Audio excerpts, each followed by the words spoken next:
கொஞ்சம் நெஞ்ச பேச்சாடா பேசுனீங்க அப்படிங்கிற மாதிரி தான் யுஏஇ டீமுக்கு செம்ம உத கொடுத்துருக்காங்க இந்தியன் டீம். ஆக்சுவலா என்ன ஆச்சு அப்படின்னா, இந்த டோர்னமெண்ட் ஸ்டார்ட் ஆகிறதுக்கு 2 நாளைக்கு முன்னாடி யுஏஇ கேப்டன் வாய் விட்டிருந்தாரு.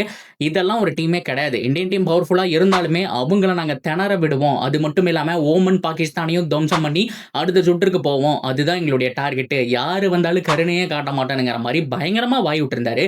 ஆனா இந்தியன் டீம் ஆப்படிச்சு உட்கார வச்சுட்டாங்க.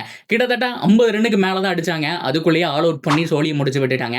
அதுக்கப்புறம் அந்த இந்தியன் டீம் கருணையே காட்டாம 4.4 ஓவர்ல இந்த வச்சுக்க அப்படிங்கிற மாதிரி சோழியை முடிச்சு விட்டு இந்தியன் டீம் செம்மையா ஒரு வெற்றியும் பெற்றாச்சு. இதுக்கப்புறம் உங்களோட கேப்டனுக்கு மூஞ்சே இல்ல, ஓரமா உட்காந்துட்டு இருந்த பிக்சர் தான் ரொம்ப வைரலா போச்சு. இதுல நம்ம தம்பி ஆறுசாமி எல்லாம் வந்து 4 ரன் கொடுத்து 3 விக்கெட் எடுத்துட்டு இருந்தாரு. யோ, அவரே எப்பாவது தான் பவுலிங் போடுவாரு, அவர் அடிக்கிற அளவுக்கு வீக்கா இருக்கீங்களா அப்படிங்கிற மாதிரி சோசியல் மீடியாவில் கலாய்ச்சிட்டு வந்துட்டு இருக்காங்க. சிஎஸ்கே ஃபேன்ஸுக்கு மிகப்பெரிய சாக்கு அப்படின்னு சொல்லி ஆகணும். சரி, அடுத்து இதே மாதிரி பங்காளியும் வாங்கி விட்டுருக்காப்ல, அவங்களுக்கு என்ன ஆகுதுங்கிறத பொறுத்திருந்து பார்ப்போம்.